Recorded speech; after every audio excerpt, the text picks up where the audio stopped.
that I already have with like psychoanalysis and everything else that I've been like the entirety of my like journey or whatever it's called. So yeah, my the stream might actually be more or less quiet, but I will try to I will try to make or highlight certain areas in text so that at least there's something that like when we try to return to this book that I just found on the internet, because there are a lot of free things on the internet, like you can get all these stuff for free, which I try to like um I don't know what the word is, but like it's there, so why not take it and stuff.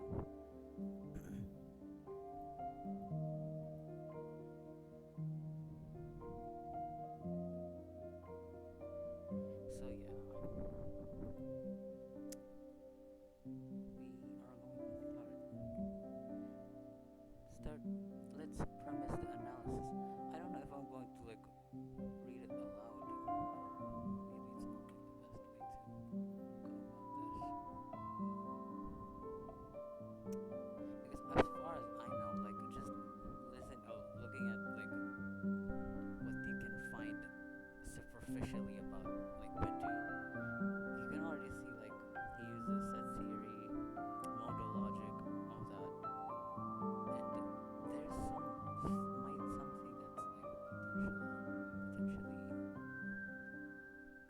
useful in his philosophy maybe. So we're going to get into that. This is basically like an investigation on that. Like, is he something that's actually worth studying? Like, if you have like psychoanalytic curiosity or like human, which is basically this whole stream is basically a university discourse, basically.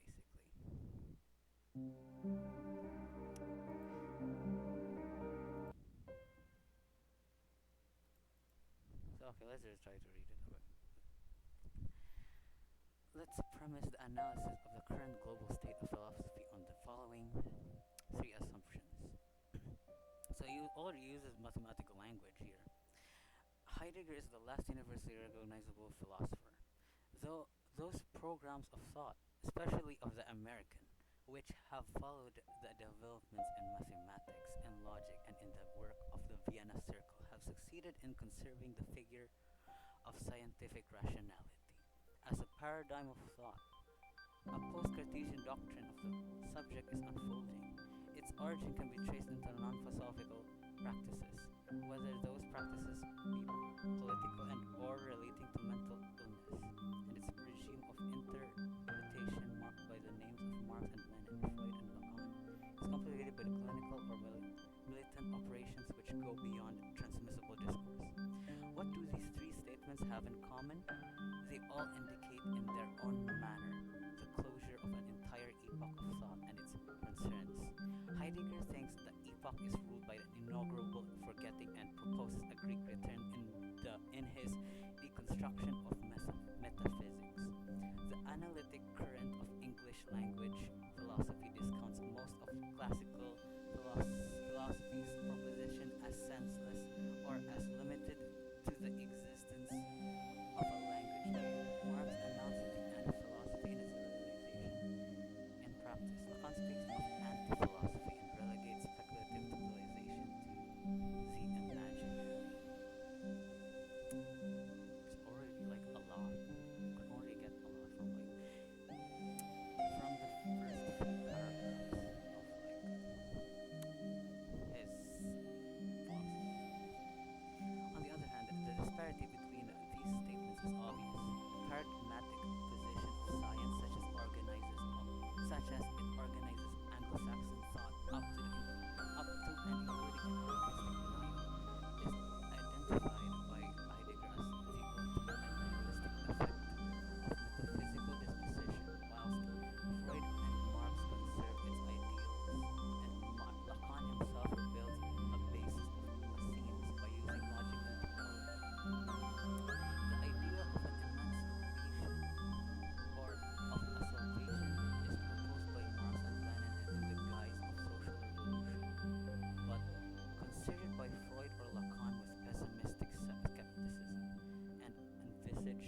by Heidegger in the retroactive anticipation of further things, while the American grosso model makes surrounding the procedures of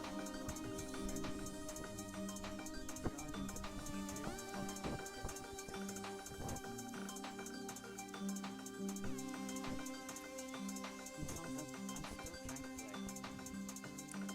because this for me seems a little but I don't want to read every paragraph, think about in a meditative manner because it's kind of that's basically their subjectivity is like this whole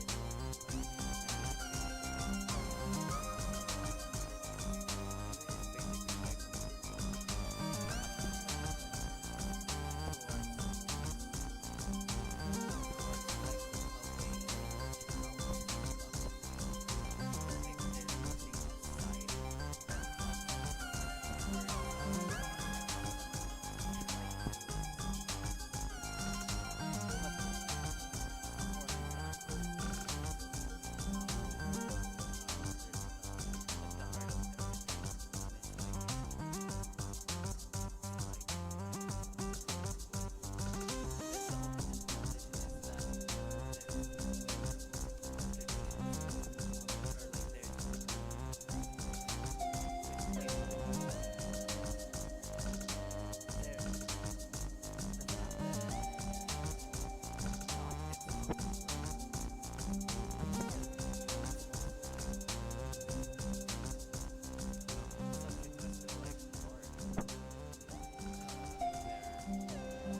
of like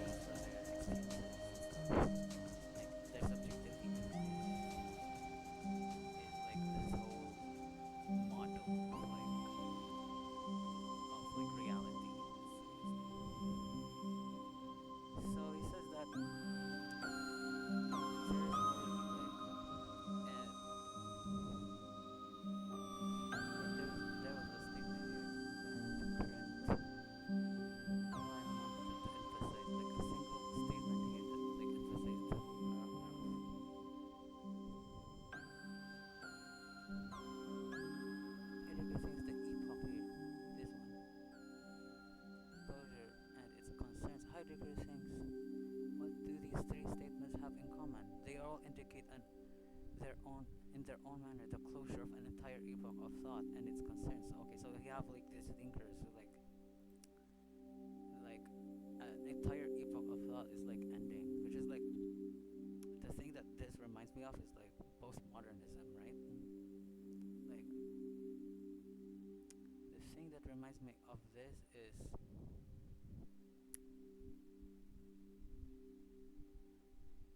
that like Lacan speaks of anti-philosophy, Marx announces an end of philosophy, and Heidegger thinks the epoch is ruled by inaugural forgetting and proposed a Greek return and so on. So yeah, what like I'm trying. Oh, okay. So that's basically like the proposition of this whole paragraph. We could try to like think of it like that, right? On the other hand, the disparity between statements is obvious. The paradigmatic position of science, such as it organizes Anglo-Saxon thought up to and including its anarchistic detail. Is identified by Heidegger as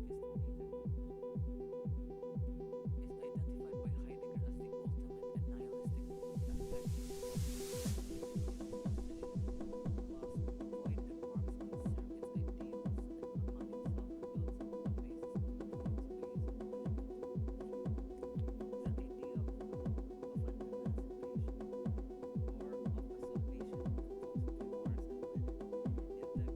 of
Hello.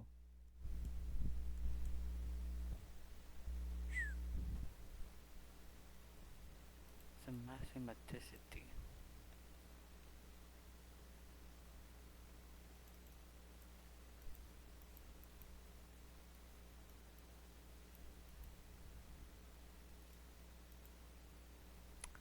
My entire goal basically is like to have those VOD things, which I don't know it would be like good. But yeah, we'll just look back at it eventually. Eventually.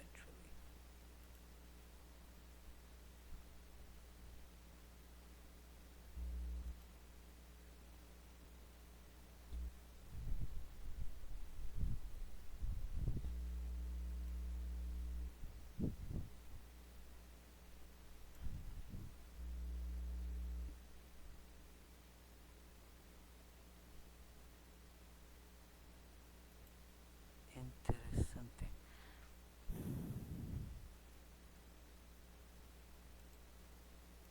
I won't actually know if the recordings are good until I finish the stream or like someone says in the chat or something. Which is kind of sad, but we're going to have to do. I'm going to have to do with that because I actually have no choice. Can it see this? Okay. So we are equally in the contemporaries. So he says something here about epoch is not, as with the Greek, an invention that of demonstrative mathematics, nor is it like the Galilean a break that which mathematized the discourse of physics. It is a split that which the very nature of the base of mathematical rationality reveals itself, as does with the character of the decision of thought which establishes it.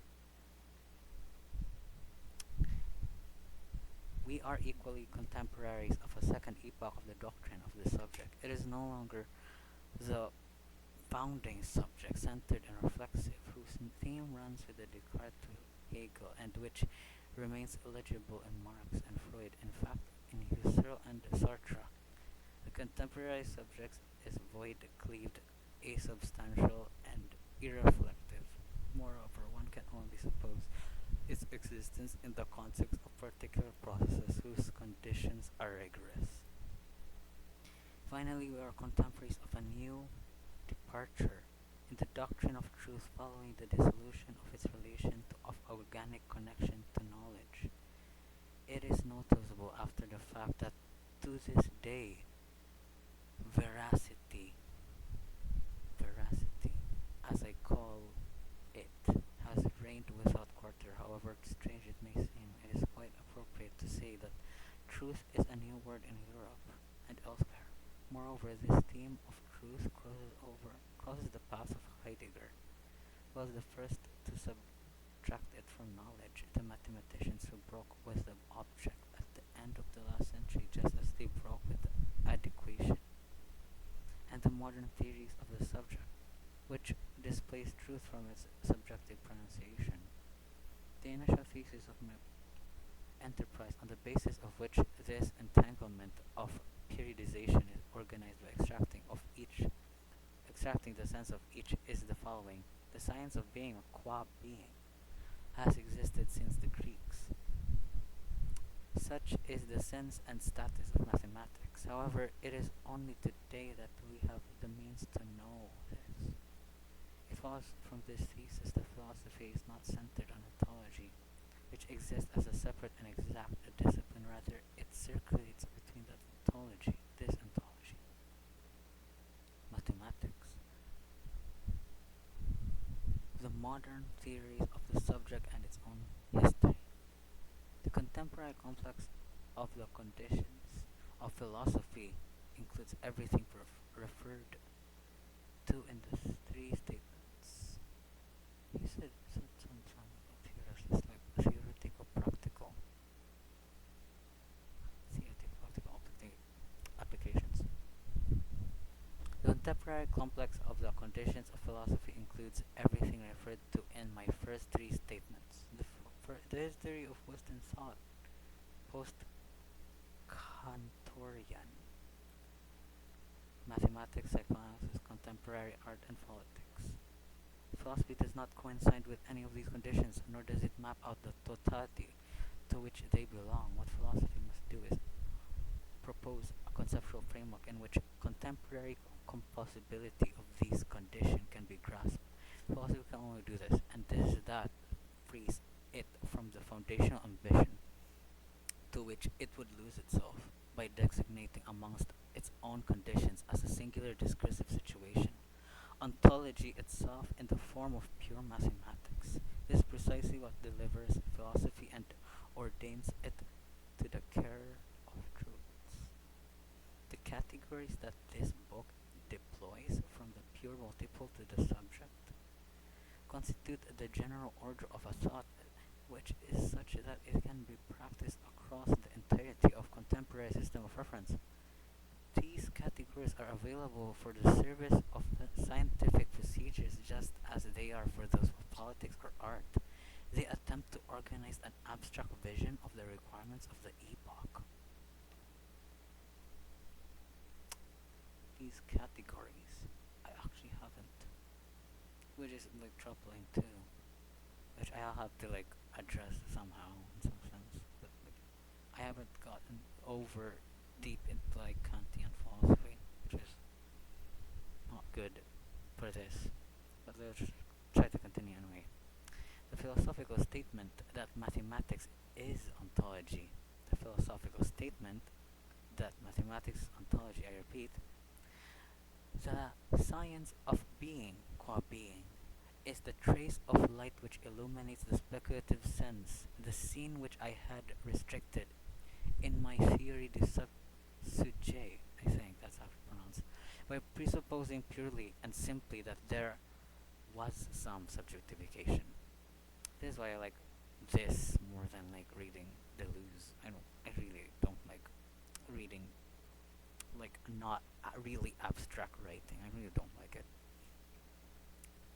But which is explains like why I'm posting all those like almost like in a mockery behavior of philosophy, because you can easily make poetry as all this, which I don't blame you. It's like this really mind-boggling stuff, but I really like also the clarity that like a book can give just because by virtue because it's fun philosophy. You learn a lot of stuff from like thought experiments and stuff. So like this for me is like the value.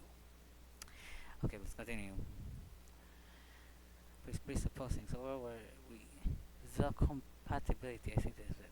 The compatibility of this thesis with ontology preoccupied me because the force and absolute weakness of old Marxism, of dialectical materialism, had lain in postulation of just a compatibility in the shape of generality, of the loss of the dialectic, which is to say the isomorphy between the dialectic of nature and the dialectic of history. This Hegelian isomorphy was, of course, stillborn. When one still battles today, oops, something's wrong. Okay, when one still battles today alongside okay, I don't know what that is, pre-cogent.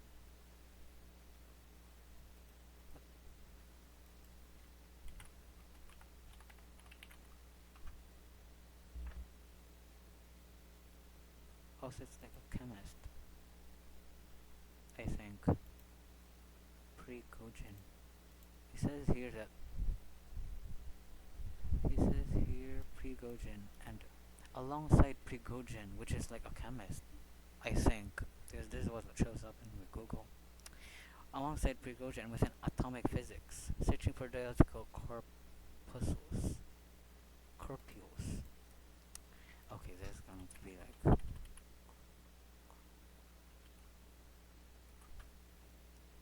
me not knowing words, which is embarrassing, but whatever. A minute body or a cell in an organism. Okay. Hopefully. Within atomic physics, searching for dialectical corpuscle. I think that's how it's pronounced. one is more than a survivor of a battle which never seriously took place save under the brutal injunctions of the Stalinist state. Nature took place save under the brutal injunctions. Oh wait, no. Nature and its dialect they have nothing to do with all that, but that the process subject be compatible with the pronounceable or pronounced of being. There is a serious difficulty for you. 1. Moreover, that I pointed out in the question posed directly to Lacan by Jacques-Alain Miller in 1964. What is your ontology?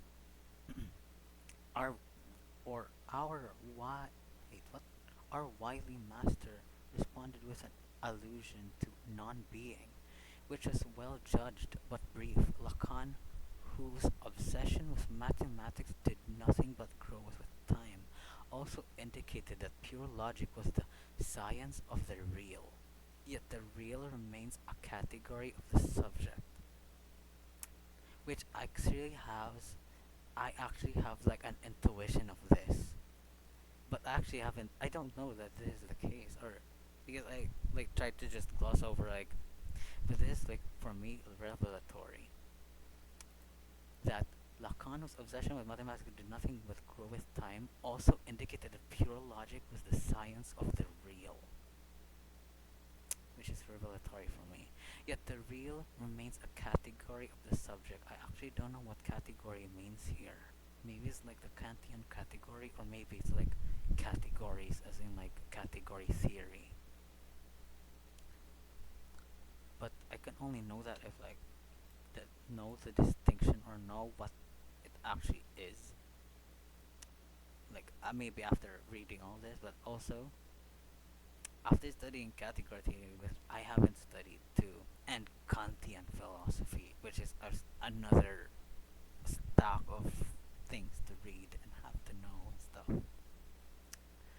But let's try to continue, because I'm just trying to approach this like a story that's like unfolding, and more things are like being revealed. Okay. I groped around for several years amongst the impasses of logic, developing close exegesis. This stream is just gonna be me not knowing words, which is exciting. Critical explanation or interpretation of a text. Okay. Not knowing words. Exegesis of the theorems of Gödel, Tarski, and Lowenheim's column. Oh, I know this. Okay. I know who those are. Without suppressing the frame of the Sire du Sujet. He keeps mentioning that too, which I actually also don't know.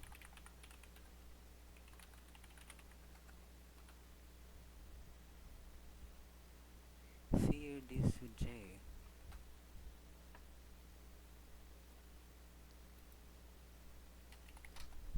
Oh, theory of subject. Okay. I think that's what it means. Subject theory. It's in French. Or, okay, subject theory, safe in technical subtlety.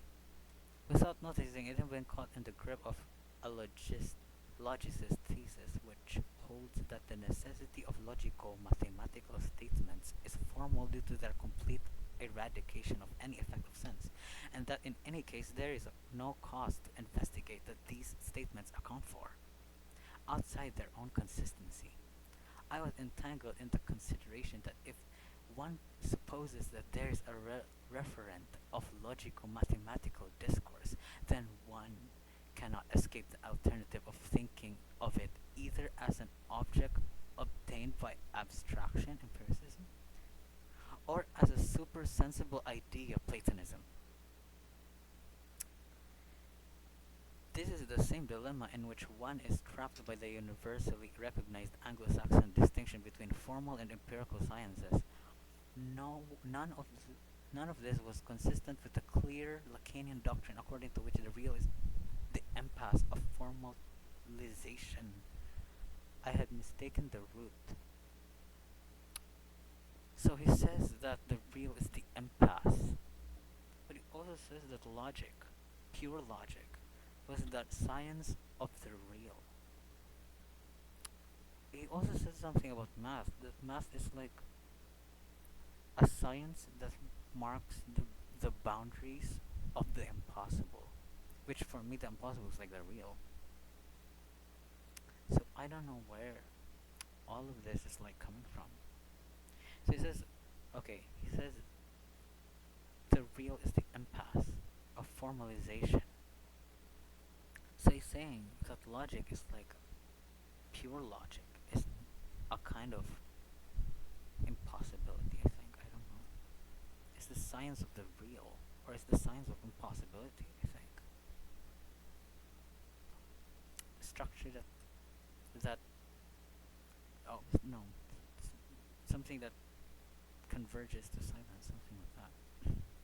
Something that converges to silence. So okay, let's continue. It was finally down to the chance of bibliographic and technical research on the discrete continuous couple that I came to think that it was necessary to shout around and formulate a radical thesis concerning mathematics. What seemed to me to constitute the essence of famous problem of the continuum was that in it one touched upon the obstacle intrinsic to mathematical thought, in which the very impossible which found very impossibility which founds the latter's domain is said. What seemed to me to constitute the essence of the famous problem of the continuum, which I think is like that problem of the continuum, is that there is no. We are going to go over to set theory, and that there is no set that is in between the rationals and the real numbers, the rational numbers. There is no set that is in between them. I think that's like my how I'm reading this. The problem with the continuum, or maybe he means something else. I don't know. Was that in it, one touched upon the obstacle intrinsic to mathematical thought, in which the very impossibility which founds the latter's domain is said. After studying the apparent paradoxes of recent investigations of this relation between a multiple and the set of its parts, I came to the conclusion that the sole manner in which intelligible figures could be found within was if one first accepted that the multiple for mathematics was not a formal concept. Okay. Transparent and constructed, but a real whose internal gap and impasse were deployed by the theory. I then arrived at the certainty that it was unnecessary to posit that mathematics writes that which of being itself is pronounceable in the field of a pure theory of the multiple. The entire history of rational thought appeared to me to be illuminated once one assumed that the hypothesis that mathematics, far from being a game with an object, crossed the exceptional severity of its loss from being bound to support the discourse of ontology, which I take is to be a discourse. Now let's not try to read things like that first. Like I'm trying to make everything here Lacanian in some sense. There's like my own kind of sickness here. Which is going to be like, if you're not into Lacanianism, it's gonna annoy you. And so in a reversal of the Kantian question, it was no longer a matter of asking how is pure mathematics possible and responding thanks to transcendental subject. Rather, pure mathematics being the science of being, how is the subject possible? Right? So he's giving an alternative problem here. In a reversal of the Kantian question, which is a reversal which is like a Hegelian question now, it was no longer a matter of asking how is pure mathematics possible and responding thanks to transcendental subject. Rather, pure mathematics being the science of being, how is the subject possible? Right? Since we have these like perfect ideas, why do we still have subjectivity? Is how I read this. The productive consistency of the thought termed formal cannot be entirely due to the logical framework. It is not exactly a form, nor an episteme, nor a method, and which is also kind of like a side note. I'm gonna have like a lot of tangents here. This is something that like bothers me in philosophy. Like, what is the method, right? Like the method that encapsulates everything, and this is like another one of those moments where this is addressed for me. It is like something for me. So he says here that the productive consistency of thought, termed formal, cannot be entirely due to the logical framework. It is not exactly a form, not an episteme, nor a method. Right? So it's not a method. It is a singular science. This is what situates it to being void. The point at which mathematics detaches itself from pure logic. The point which establishes its historicity, its successive impasses, its spectacular splits, and its forever recognized unity. In this respect, for the philosopher, the decisive break in which mathematics blindly pronounces on its own essence is Cantor's creation. It is there alone that it is finally declared that, despite the prodigious variety of mathematical objects and structures, they can all be designated as pure multiplicities, built in a regulated manner on the basis of the void set alone, on the basis of the empty set alone, on the basis that is also something that like is something for me. That is something. The question of the exact nature of the relation of mathematics to being is therefore entirely concentrated, for the epoch in which we find ourselves, in the axiomatic decisions which authorizes set theory. Epoch which we find ourselves. The question of the exact nature of the relation of mathematics to being is ourselves, in the axiomatic decisions which authorizes set theory. That this axiomatic system has been itself in crisis ever since Cohen establishes that the Zermelo-Fraenkel system could not determine the type of multiplicity of the continuum, only served to sharpen my conviction that something crucial yet completely unnoticed was at stake there. Concerning the power of language with regard to what would be the mathematically expressed of being qua being, I found it ironic that in the theory du subject, or the subject theory, I had used the theoretical homogeneity of mathematical language as a mere paradigm of the categories of materialism. I saw moreover, I'm trying to understand. I found it ironic that the theory du sujet, as subject theory, I had used the set theoretical homogeneity of mathematical language as a mere paradigm of categories of materialism. I saw, moreover, some quite welcome consequence of assertion: mathematics equals ontology. First, this assertion frees us from the venerable search for foundation of mathematics, since the apodictic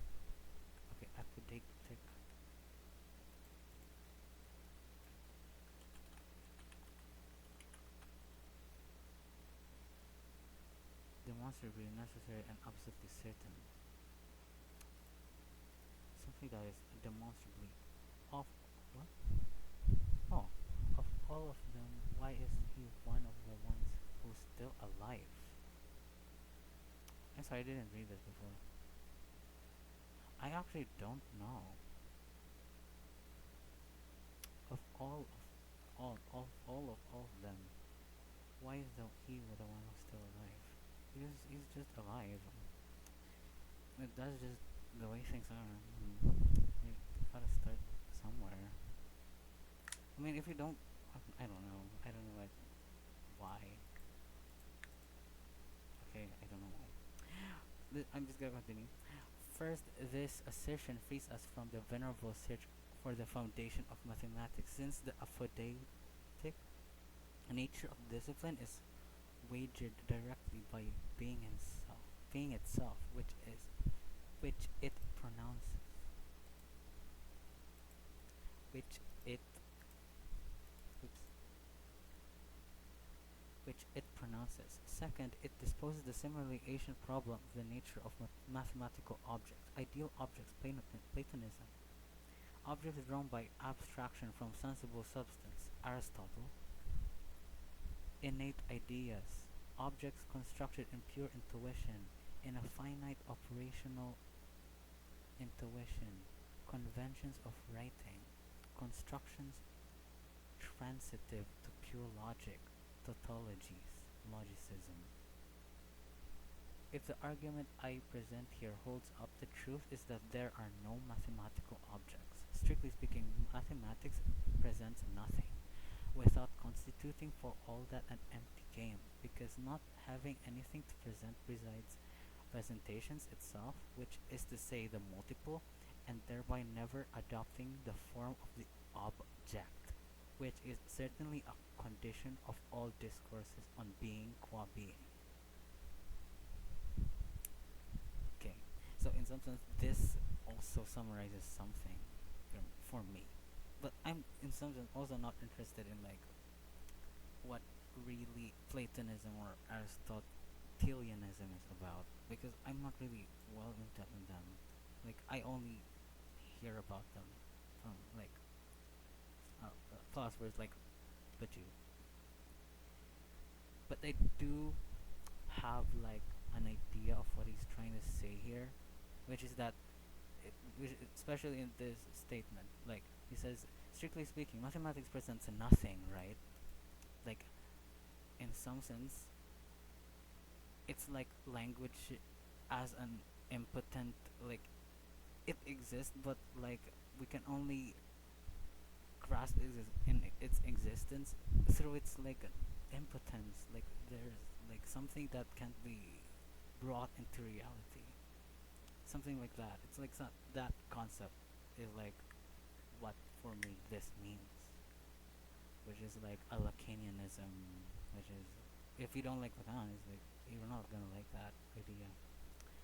Third, in terms of the application of mathematics to the so-called natural sciences, those sciences which periodically inspire an inquiry into the foundation of their success. For Descartes and Newton, God was required. For Kant, the transcendental subject after which the question was no longer seriously practiced, save by I don't know who that is, in a vision which remained constitutive, and by the American partisans of the stratification of languages. The clarification is immediately evident of if mathematics is the science, in any case, of everything that is insofar as it is. Physics itself enters into presentation. It requires more or rather something else, but its comparability with mathematics is a matter of principle. So there is actually, this is good for me. This statement is productive in good, which is like for me what philosophy is for me, because I'm kind of like a pragmatist and all that.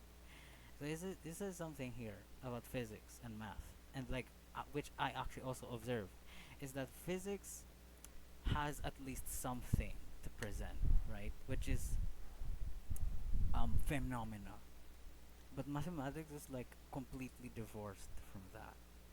So because of that, there's a split between physics and mathematics, which you will observe if you're like going to if you're okay in colleges.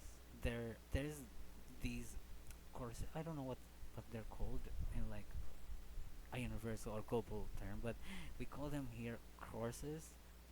And if you're like in an engineering course or in a computer course, there will be like a break of mathematics there, because the physics in engineering is different from the math of the engineers is different from like the math of computer scientists, or you know computer people or whatever.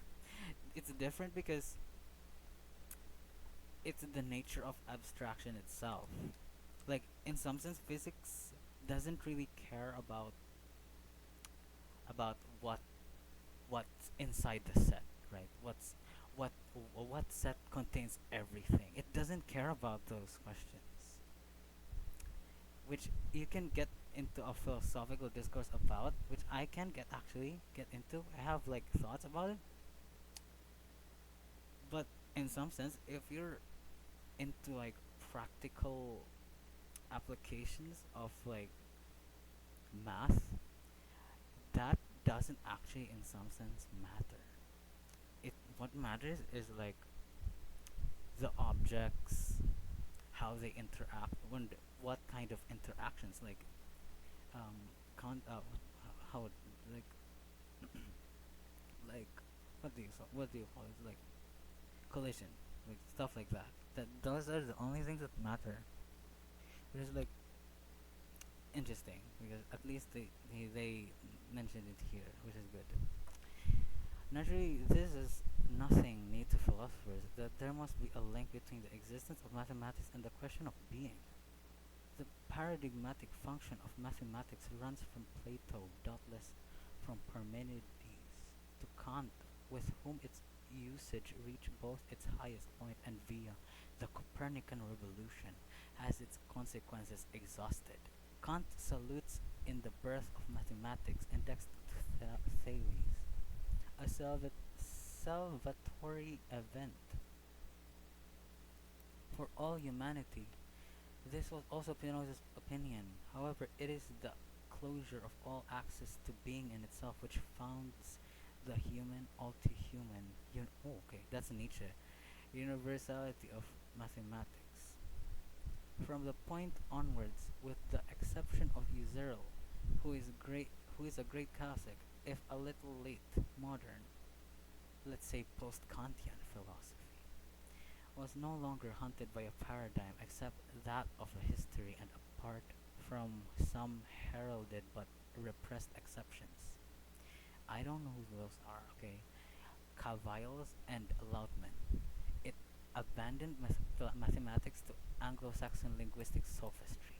This was the case in France, and it must be said until Lacan. I probably hated them because I really don't like that, like linguistic sophistry. I mean, I don't. Okay, I shouldn't have used the word hate, but there is some virtue to it. Like I really like some, which gives like a different form of clarity. But some people really abuse that stuff. I'm like, no, I don't like it.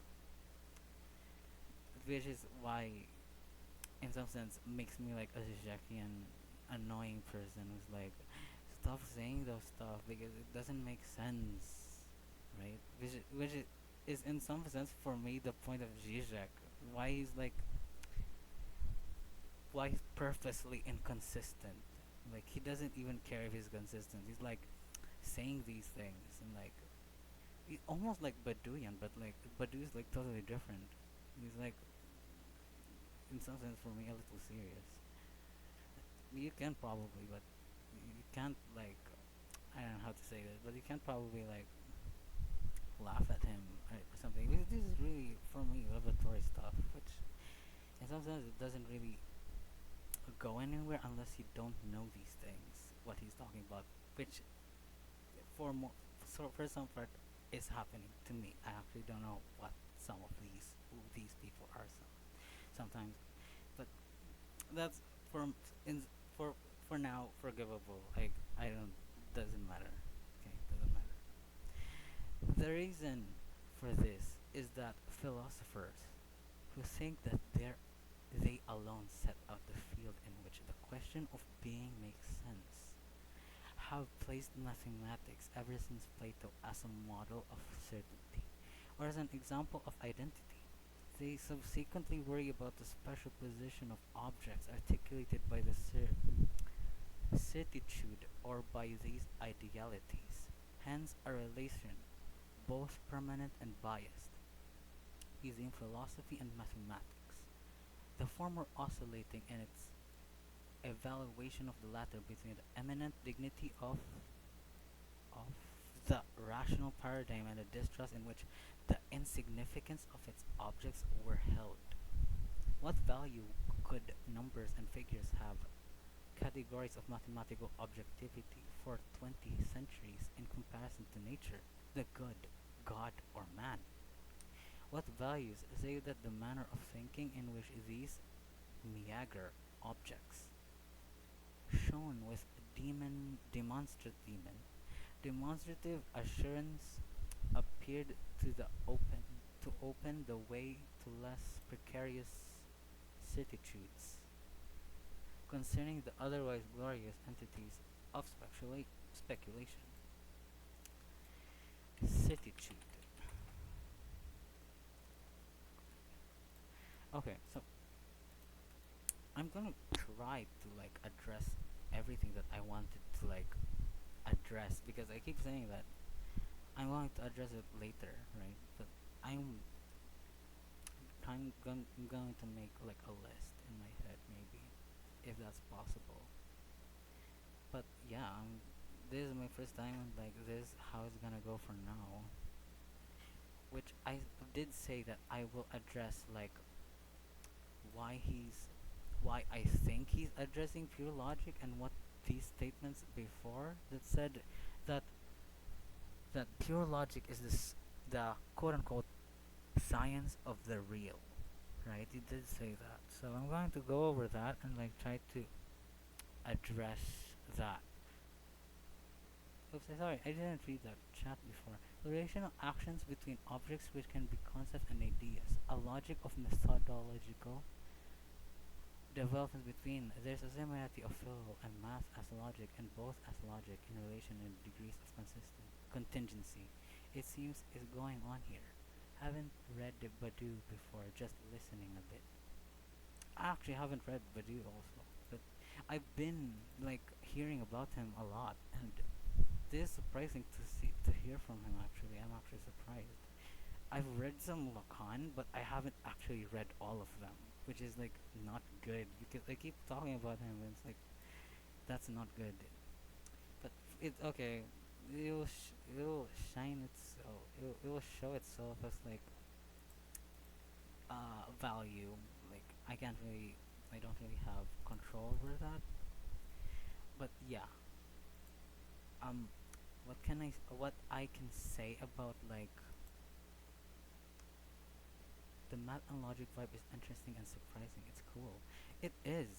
Like, if you've read, like, you eventually encounter a problem, like, this set theory problem and logic problem, which is that there is no set that contains all set, which means that I kind of like think of it as, I don't know. It's like master's discourse cannot be like the analyst discourse, which is that is my reading. Like that is the split between the analyst and the master, which is like there is no master that like has the analysis that can make or break mastery.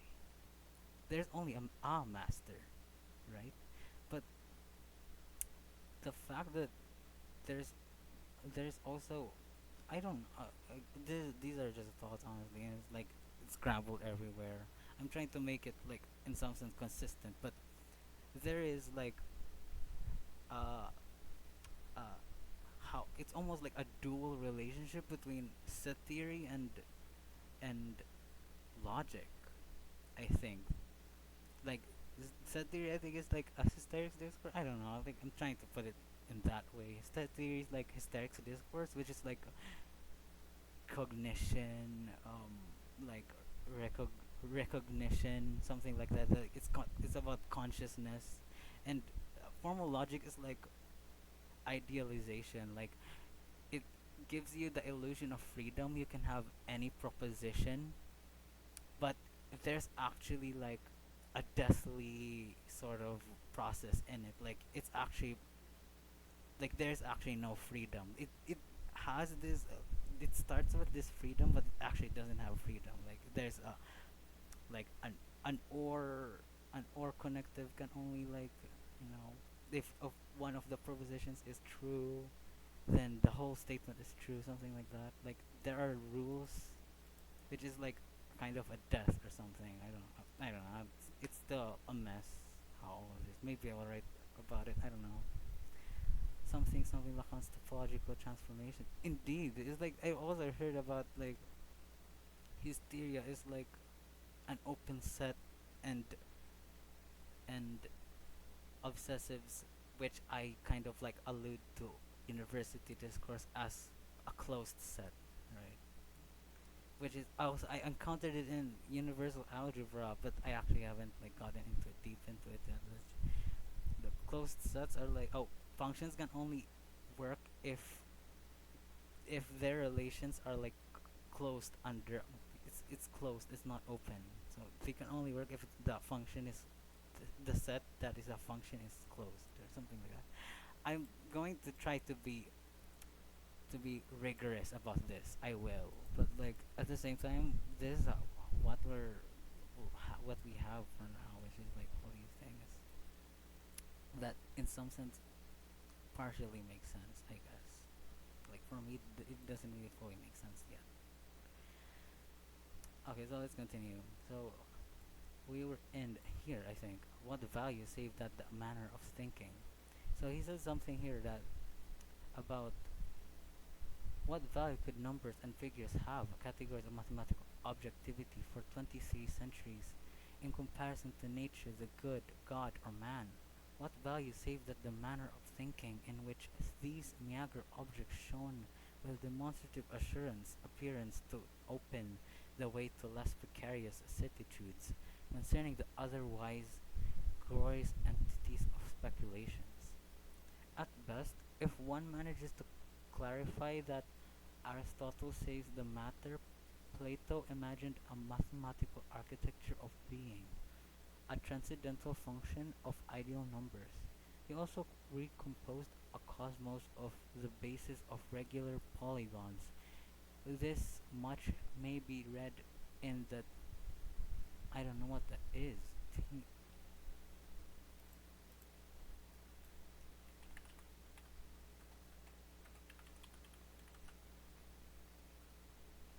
Is a book. It's a book which can be read, recomposed, or be read in that book. But this enterprise, which binds being as totality, the fantasy of the world, to a given state of mathematics, can only generate perishable images. Cartesian physics met the same end. Interesting. The thesis that I suppose does not in any way declare the being as mathematical, which is to say composed of mathematical objectivities. It is not a thesis about the world, but about discourse. It affirms that mathematics, throughout the entirety of its historical becoming, pronounces what is is expressible of being qua being, far from reducing itself to tautologies. Being is what that which is, or, to mysteries, a perpetually postponed approximation of a presence. Ontology is a rich, complex, unfinished science, submitted to the difficult constraint of a fidelity, deductive fidelity in this case. As such, in merely trying to organize the discourse of what subtracts itself from any presentation, one faces an infinite and rigorous task. So what is he saying here? He's saying far from reducing itself to tautologies or to mysteries, approximations of a presence. Ontology is a rich, complex, unfinished science to the difficult constraints of fidelity, deductive fidelity. As such, in merely trying to organize the discourse of what subtracts itself from any presentation, one faces an infinite and rigorous task. The philosophical rancor originates uniquely in the following. If it is correct that the philosophers have formulated the question of being, then it is not themselves but the mathematicians who have come up with the answer to the question that all that we know and can ever know of being qua being is set out through the mediation of a theory of the pure multiple by the historical discursivity of mathematics. He also said, without believing it, of course, no one will well, no one in truth has ever believed it, save the ignorant, and Russell certainly wasn't such. That mathematics is a discourse in which one does not know what one is talking about, nor whether what one is saying is true. Which is like, okay, matches the hysterics. I keep like trying to match it to like hysterics discourse or Lacan, something about Lacan, like something rigorous at least.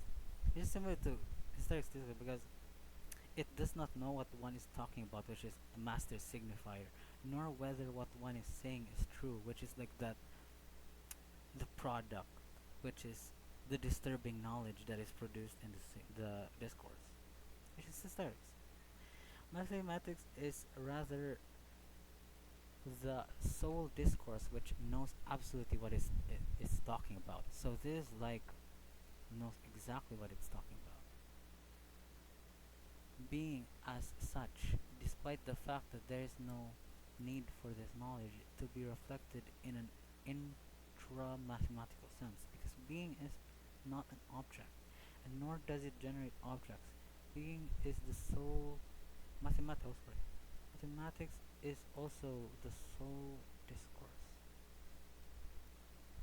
The sole discourse, and this is well known, in which one has a complete guarantee and a criterion of the truth of what one says to the wait. I'm kind of like getting cut off here. Mathematics is also the sole discourse, and this is well known, in which one has a complete guarantee and a criterion of the truth of what one says, to the point that this truth is unique inasmuch as it is the only one ever to have encountered which is fully transmissible. Which I think is like a discourse of some kind. I actually don't know if I know this. Let's just go on. The thesis of the identity of mathematics and ontology is disagreeable, I know, to both mathematicians and philosophers. Of the identity of mathematics. Contemporary philosophical ontology is entirely dominated by the name of Heidegger. For Heidegger, science, from which mathematics is not distinguished, constitutes the hard kernel of metaphysics. Mathematics is not distinguished, constitutes the hard kernel, inasmuch as it annuls the latter in the very loss of the forgetting in which metaphysics, since Plato has founded the guarantee of its objects.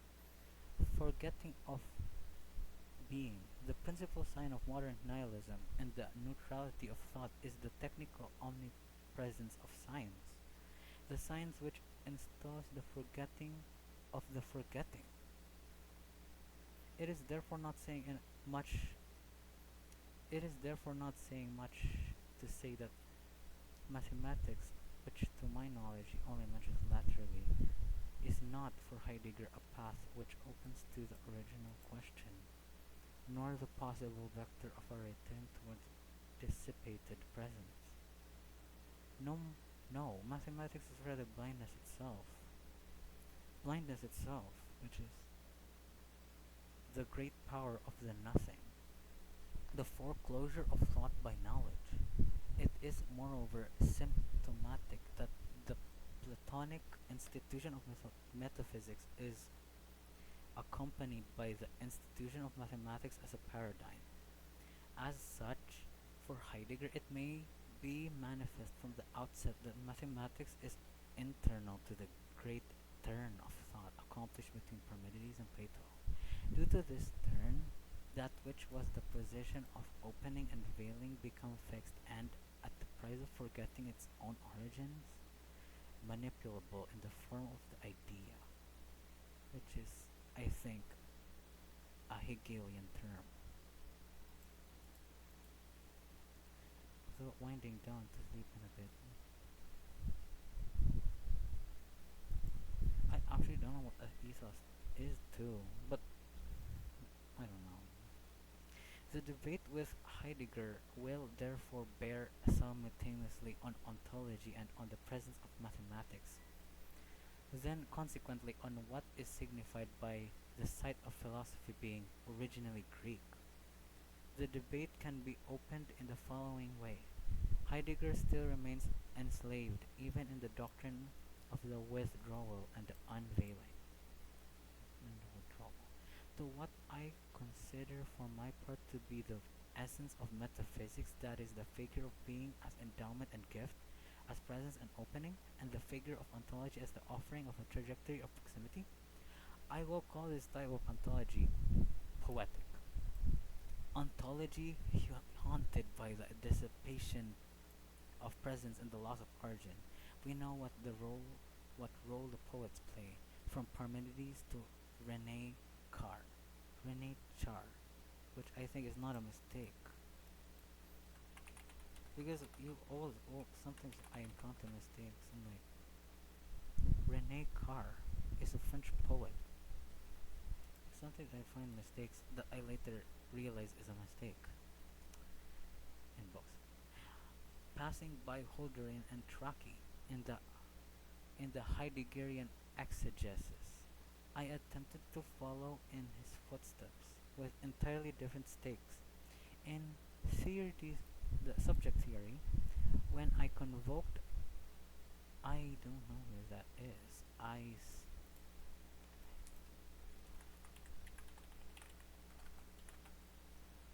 It's a Greek tragedian, I think. So, a tragedian and Sophocles, I think, is a comedian, hopefully. Sophocles. Or maybe it's like a sophist. Oh, it's a tragedian also. Which I might get into, but like there's no problem because I'm really like all around a mess. But we will see. Malarm, I think, Hölderlin and Rimbaud to the intricacy of the analysis. So he made a first point, which the first point is that even though Heidegger identified something about math, something about like math being the language of I think language of I don't know. He says something here, which I need to like pinpoint. Mathematics is rather blindness itself, the great power of the nothing, the foreclosure of thought by knowledge. Foreclosure of thought by knowledge. It is, moreover, symptomatic that the Platonic institution of metaphysics is accompanied by the institution of mathematics as a paradigm.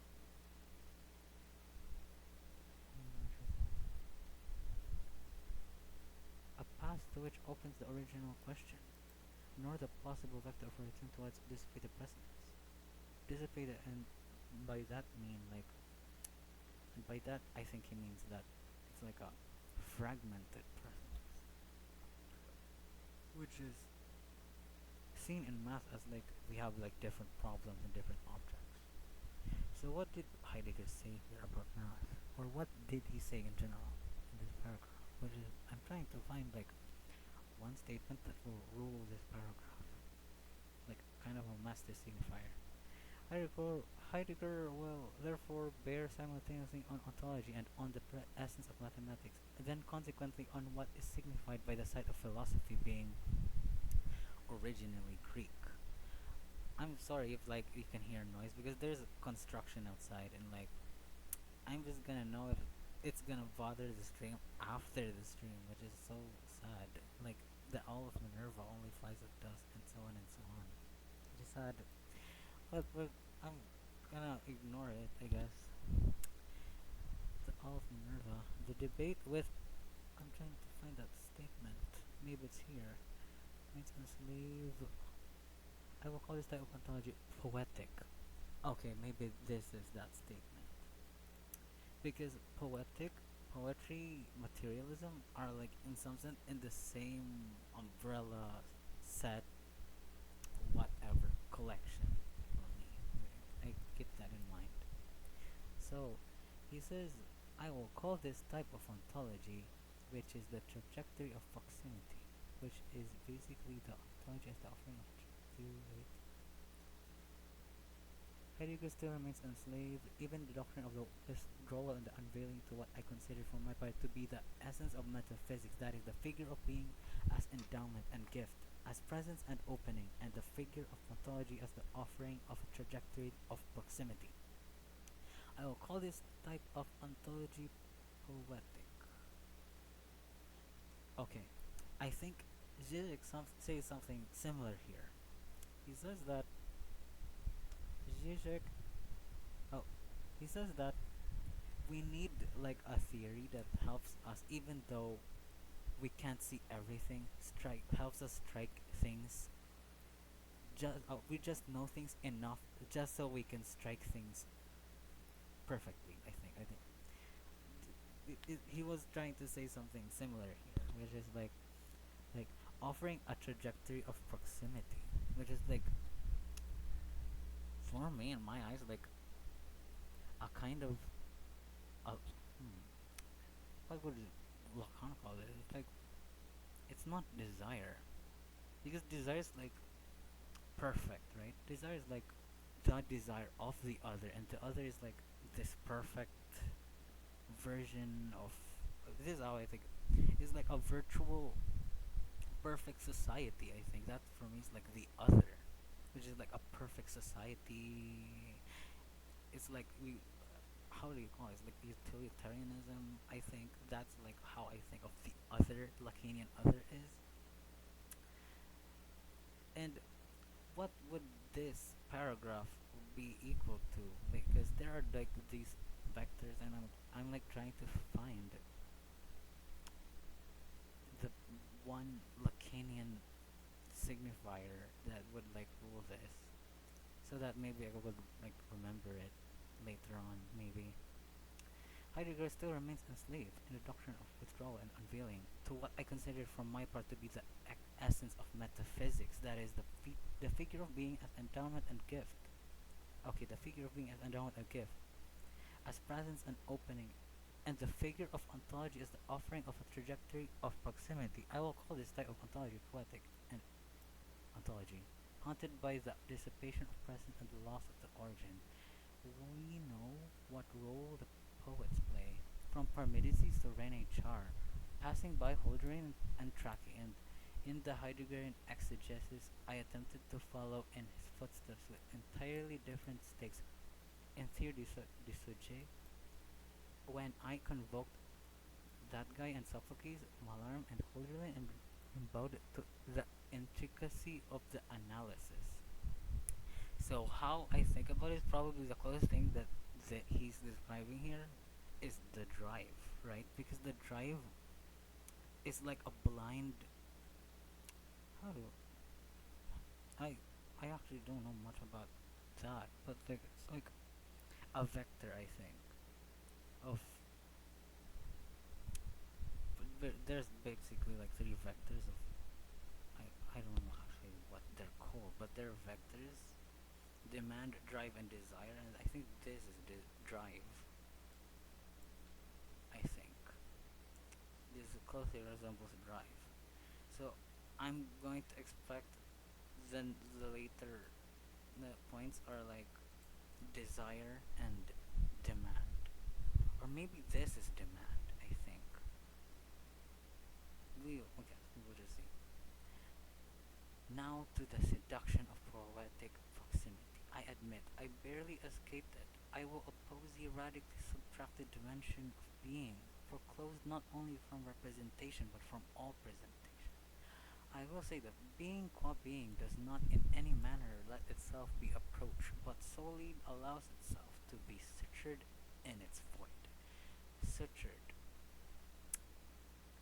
Okay, I actually have encountered that word, but like I actually don't know where that term is used, other than Lacan. But like maybe it's used somewhere else, which I'm trying to like find. In its void, sutured and its void to the brutality of deductive consistency without aura. Being does not diffuse itself in rhythm and image. It does not reign over metaphor. It is the null sovereign of inference.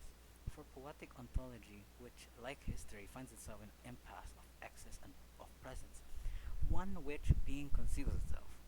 It is necessary to substitute mathematical ontology, in which disqualification and presentation are realized through writing.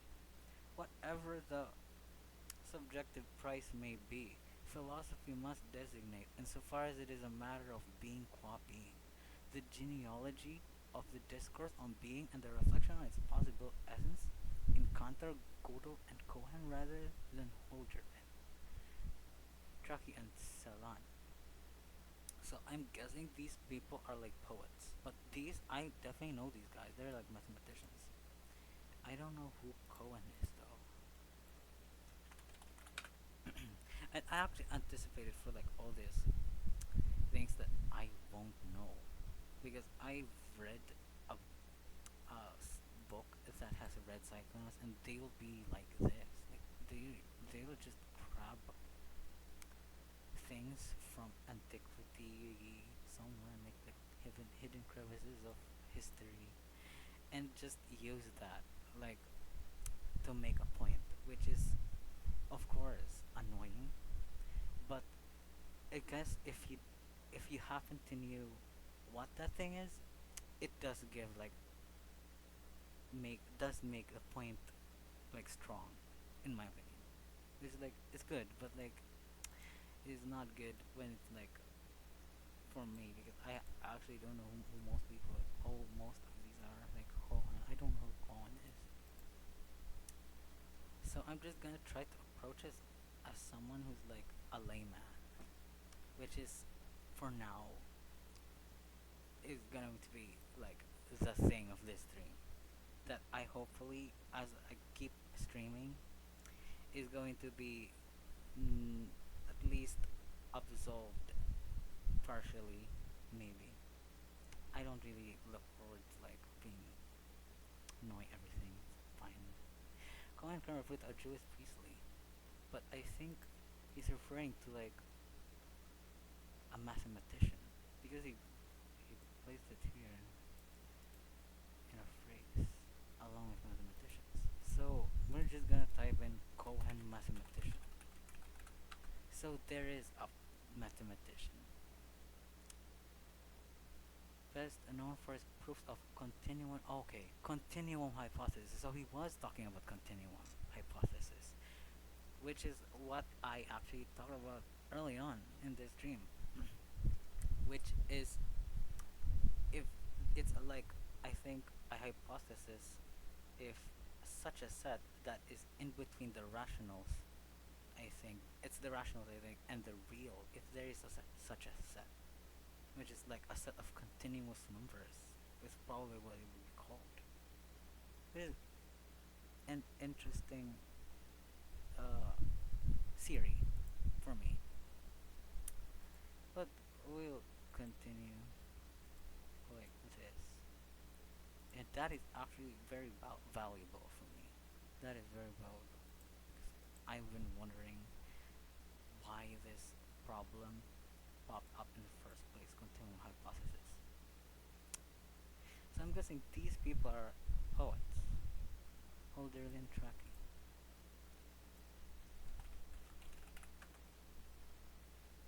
So he is a poet, okay. So what is this second point trying to make? And why are these points being problematized? The debate with Heidegger will therefore bear simultaneously on ontology and on the essence of mathematics, then consequently on what is signified by the site of philosophy being originally Greek. The debate can be opened in the following way, right? So it's like a debate ab- sorry, about I think the essence of mathematics. And his proposal here, the second point, is the seduction of poetic proximity. I admit, I barely escaped it. I will oppose this radically subjective dimension of being, foreclosed not only from the representation but from all presentation. I will say that being qua being does not in any manner let itself be approached. but solely allows itself to be situated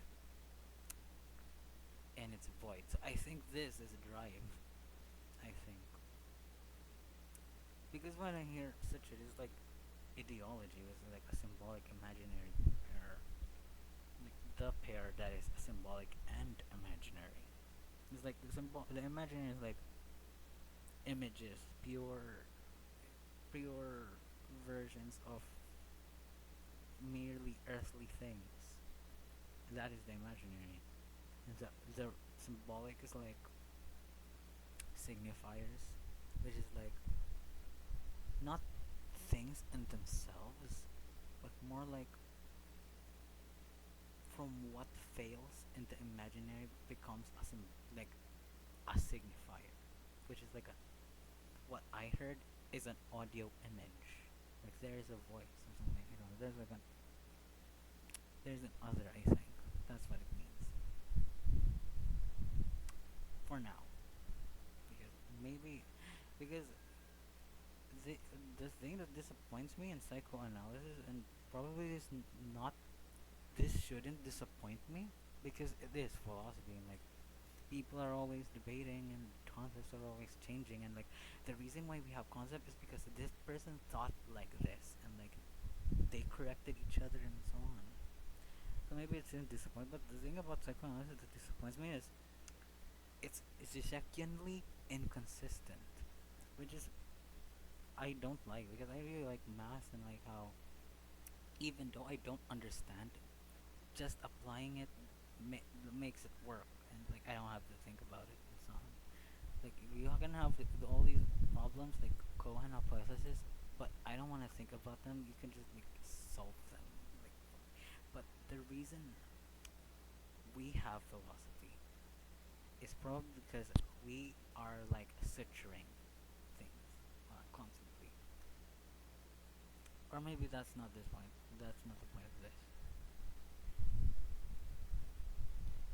The abstracted dimension of freedom foreclosed not only from representation but from all presentation. I will say that being qua being does not in any manner let itself be approached, but solely allows itself to be situated in its void to the brutality of the deductive consistency without aura. What is it saying there? Being does not diffuse itself in rhythm and image. It does not reign over metaphor. So it does not reign over metaphor.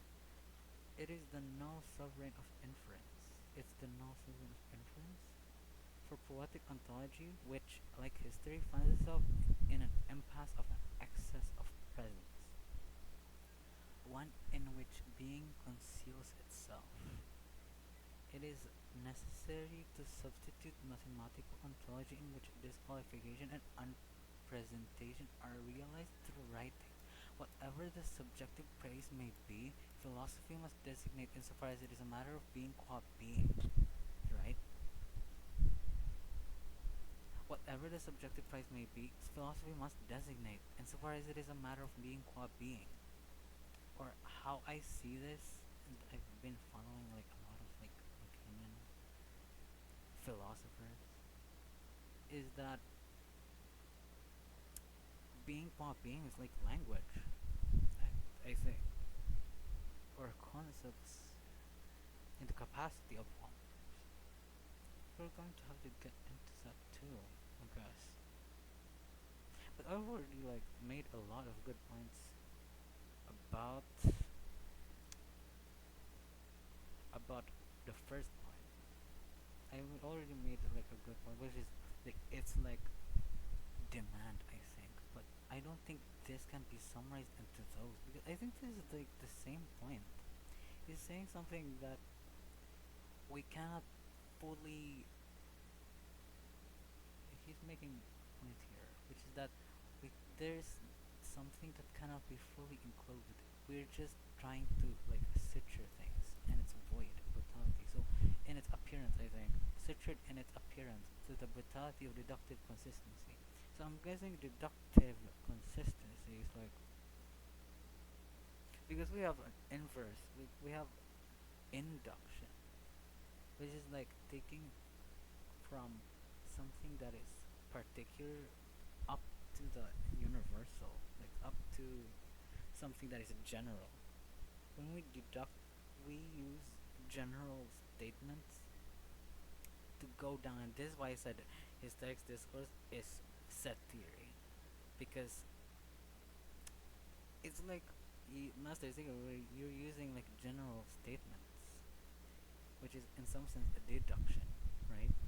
So you go from general ideas down to particular conclusions, which is deduction. So he says that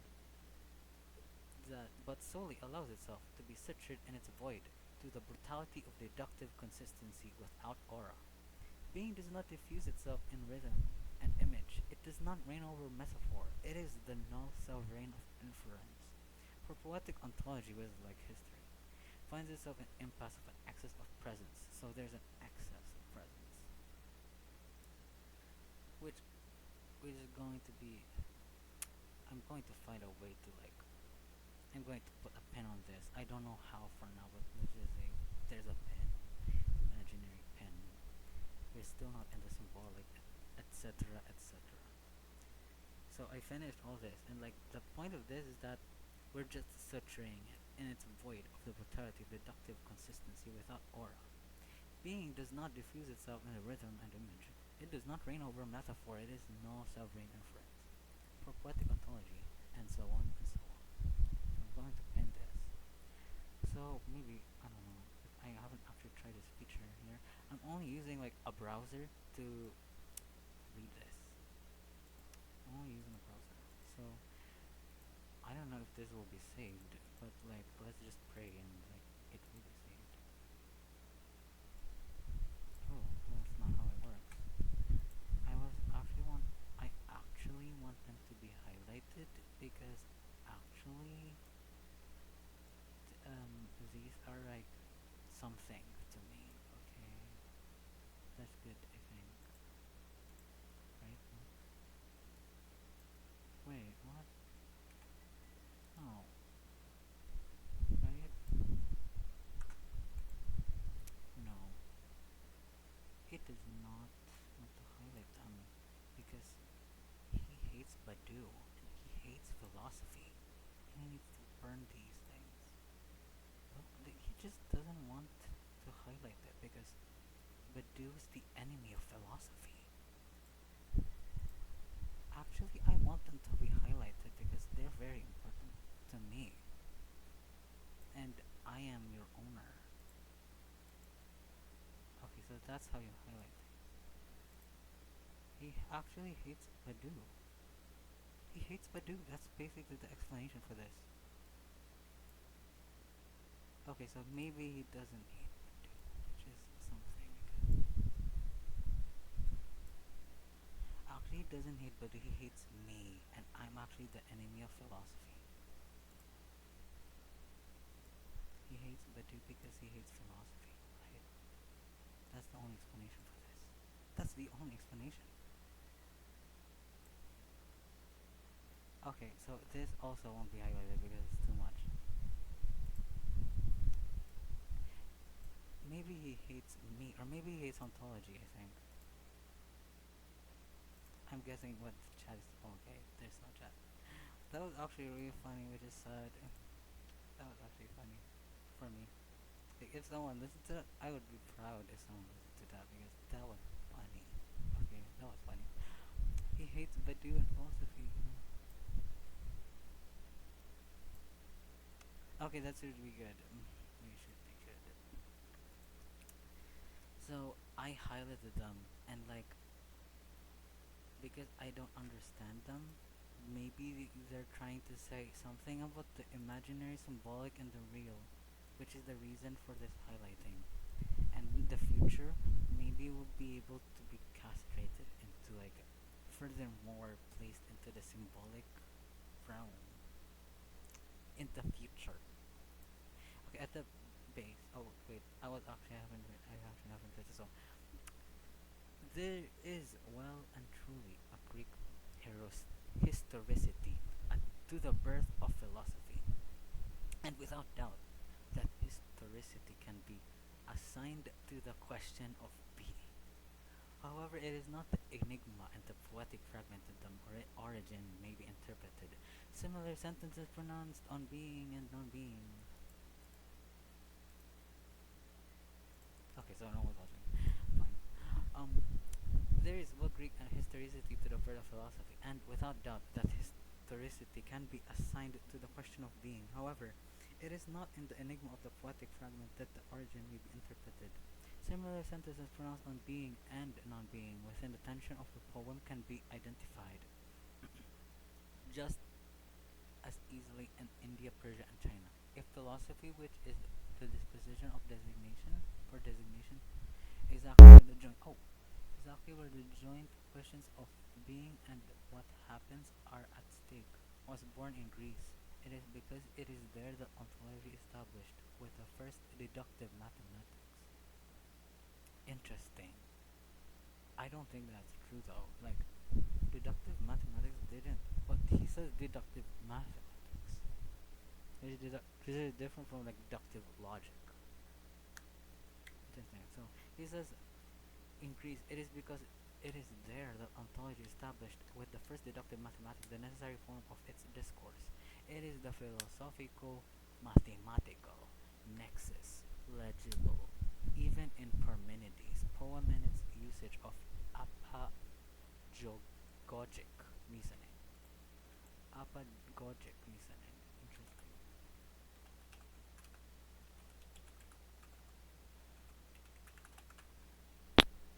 Apagogic reasoning.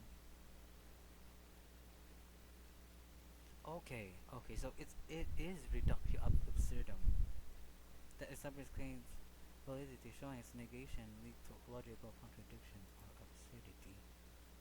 Interesting.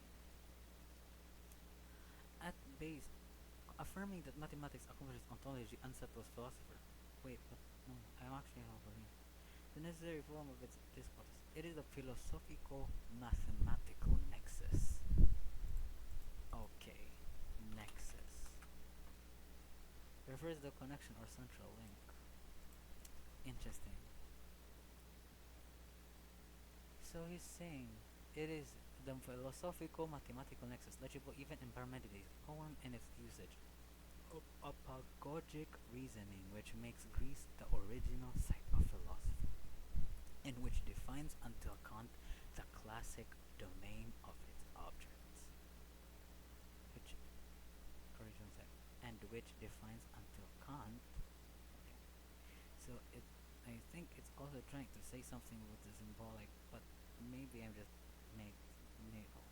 maybe a stretch for now, because I actually have no idea if it has a connection. So put a pin on that randomly and continue on to more statements. At base, affirming that mathematics accomplishes ontology unsettles philosophers because this thesis absolutely discharges them of what remained the center gravity of the discourse, the ultimate refuge of their identity, which is, which I think I understand to be like um their linguistic um right to just I don't know. I can't express it properly, but I think I understand what it means. I just don't have the right words to say it. So he says that affirming that mathematics accomplishes ontology unsettles philosophers because this thesis absolutely discharges them of what remained the center gravity of their discourse, the ultimate refuge of their identity. Indeed, mathematics today has no need of philosophy, and thus one can say that the discourse on being continues all by itself. Moreover, it is characteristic that this today is determined by the creation of set theory of mathematized logic, and then by the theory of a priori and of topoi, which I keep encountering, but I actually know how that works. But okay, these efforts, both reflexive, and intramathematical, sufficiently assures mathematics of its being, although still quite blindly, to henceforth provide its advance.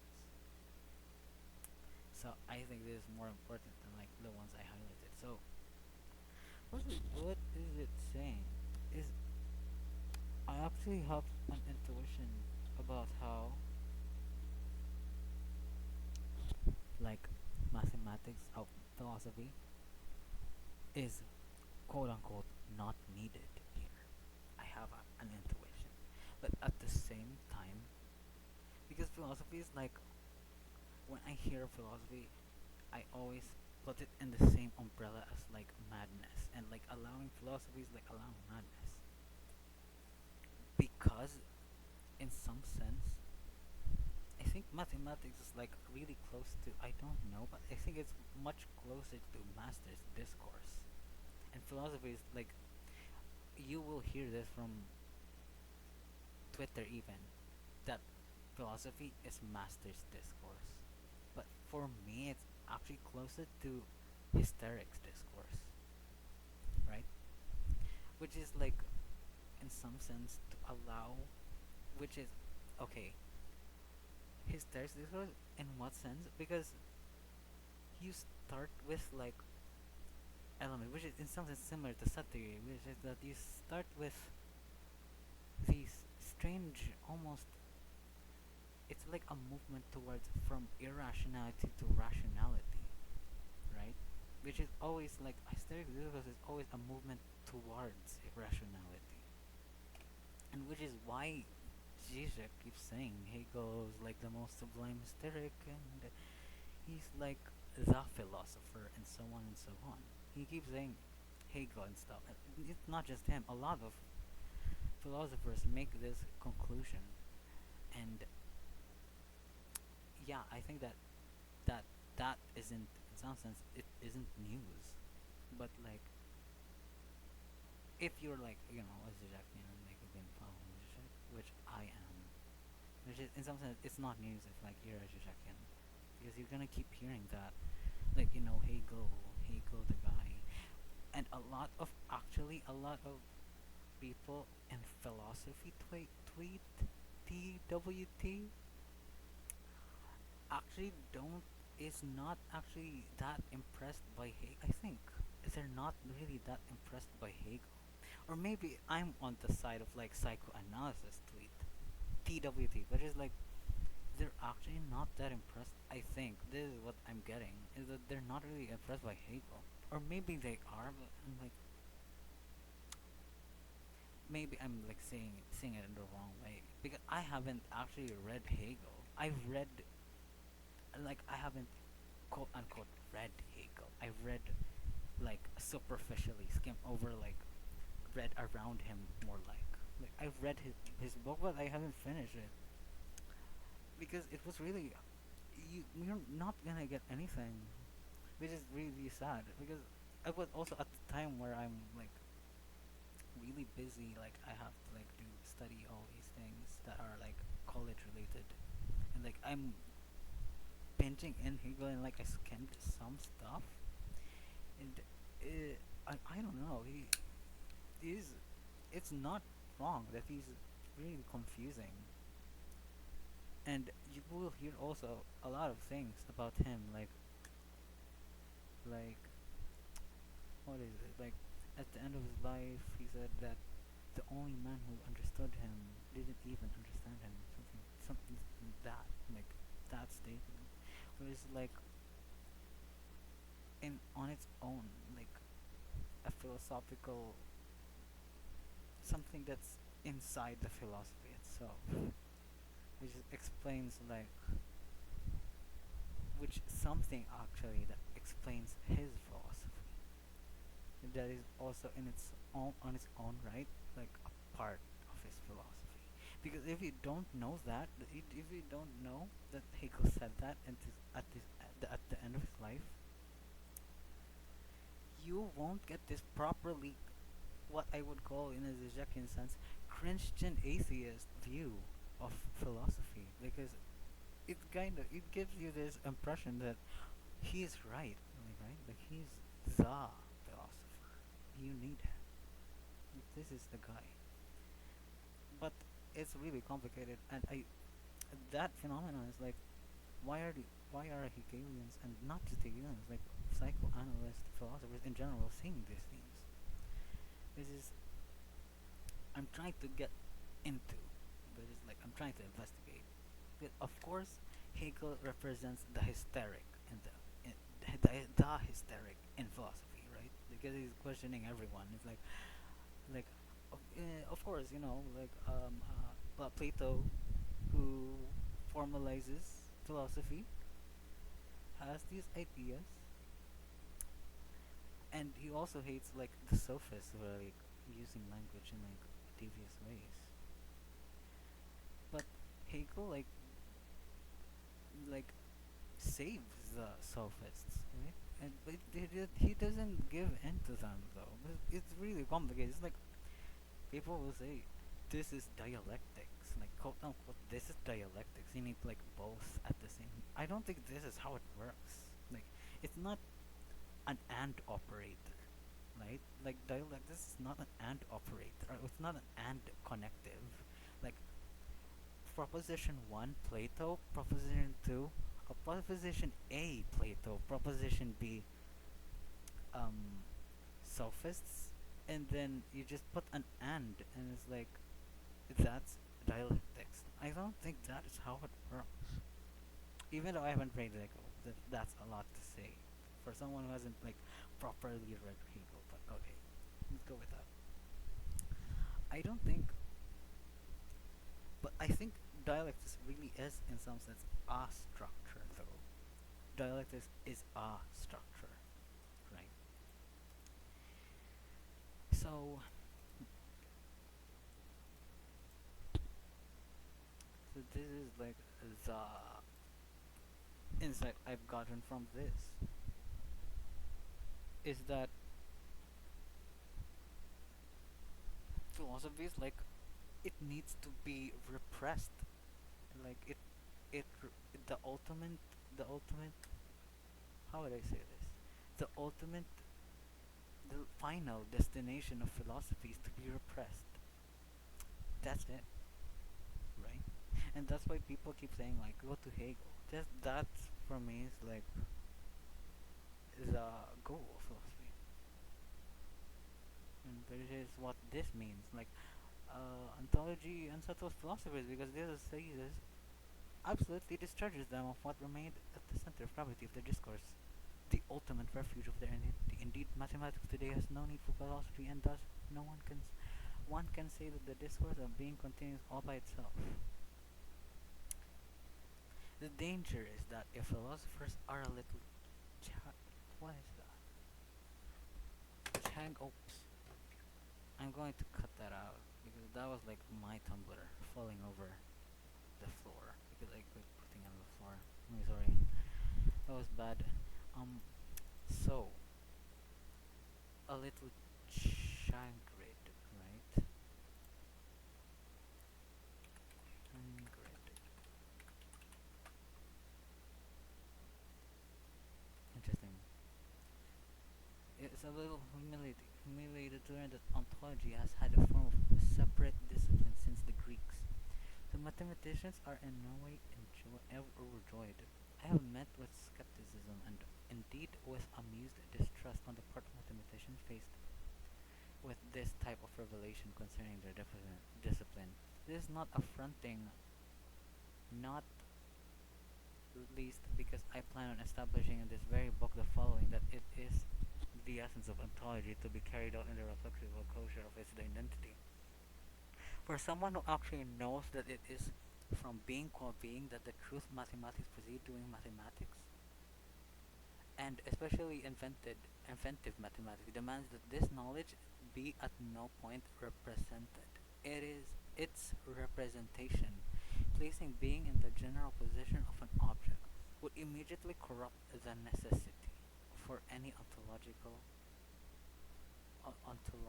operation of the objectification. Hence, of course, the attitude of those the Americans call working mathematicians. The Americans, which is like someone, which is why they get reoccurring in like Derrida also. Derrida and now Badiou.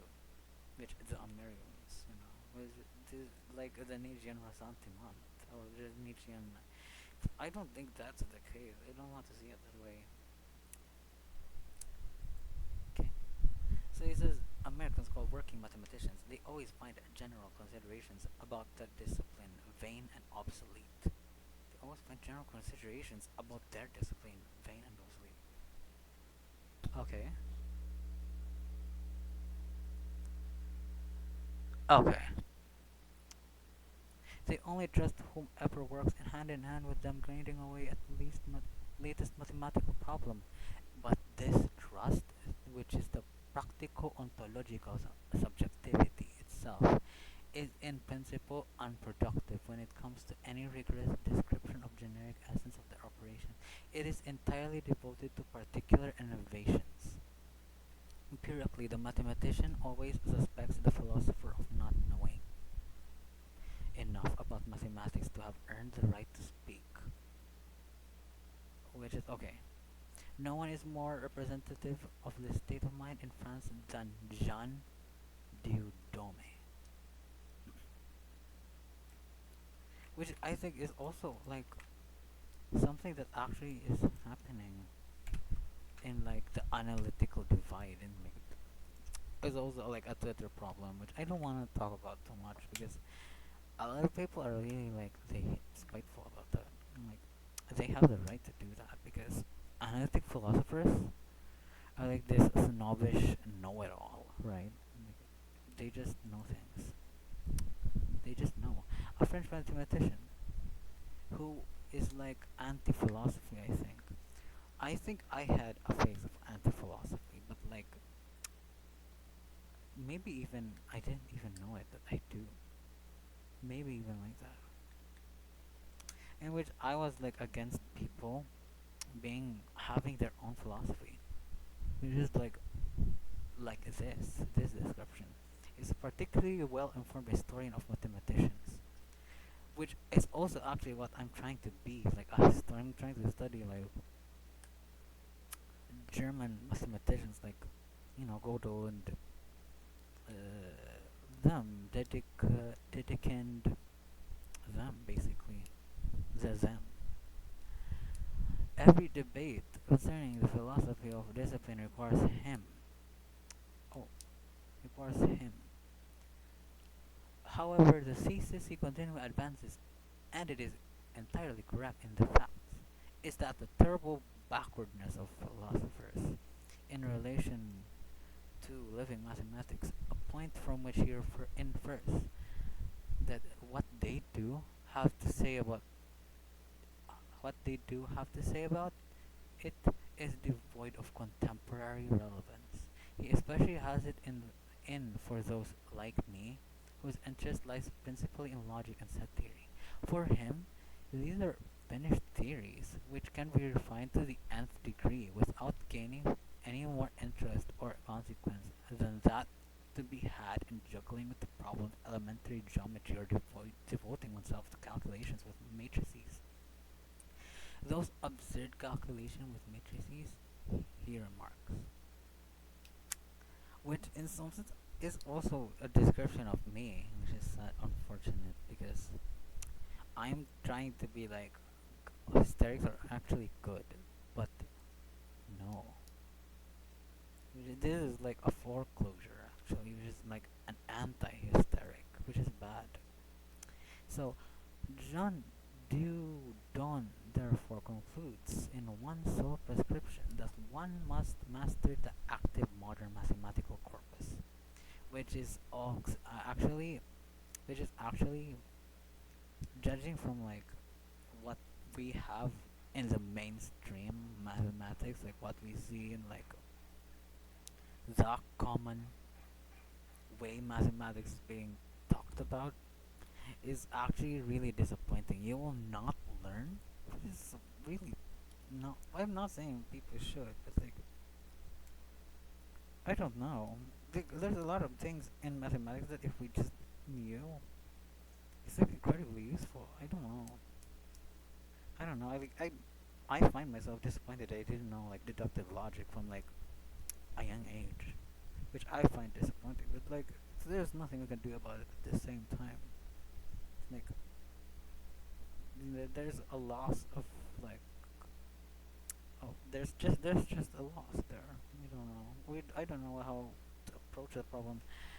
So he says there that okay to the nth degree without any getting more interest and consequences. So he sees like all these philosophical problems as like something that will meet their end in like math, and like math is like the end all. Which I don't believe, by the way, because there's some things that would be better. Although the philosophy is like unstable, and like we have all these people who are like talking about different things, and like we need to talk about like this actually. But at the same time, there's nothing that's more accurate of a reflection of a time than what you can find in philosophy,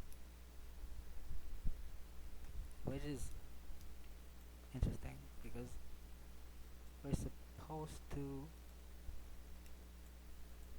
do math actually, but no.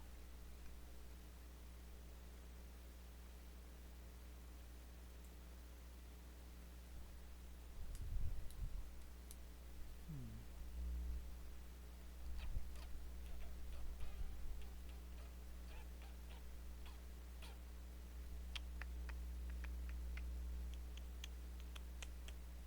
I'm following this guy.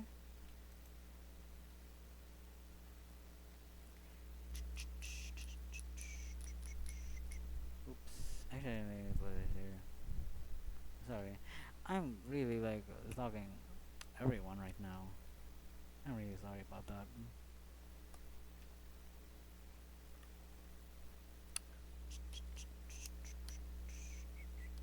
Maybe I'm just wondering if like it's someone I know, but no. Okay. So I'm trying. Okay, no. This is good. We've gotten to a good point in philosophy. John Dewdon, I think is how it's pronounced, therefore concludes in one's whole prescription that one must master the active modern mathematical corpus. He assures that this task is possible because Albert Lautmann, before being assassinated by the Nazis, which I think, okay, so this is happening in like 1800s, late 1800s. Is that true? It is. Okay, July 1, 1906. Not only so okay, so this is happening before Godel. I think this is happening before Godel. This is happening before Wittgenstein, or maybe even during Wittgenstein. This is interesting. Not only attained this mastery, but penetrated further into nature of really mathematical research than a number of his mathematician contemporaries. Yet the striking paradox in Dudon's praise of Lautmann is that it is absolutely unclear whether he approves of Lautmann's philosophical statements any more than those of ignorant philosophers that he denounces. The reason for this is that Lautmann's statements are of great radicalism. Lautmann arose examples from the most recent mathematics, and he places them in a service of Transplatonists' vision of schemas. Mathematics for him realizes in thought the descent of procession. I probably have to like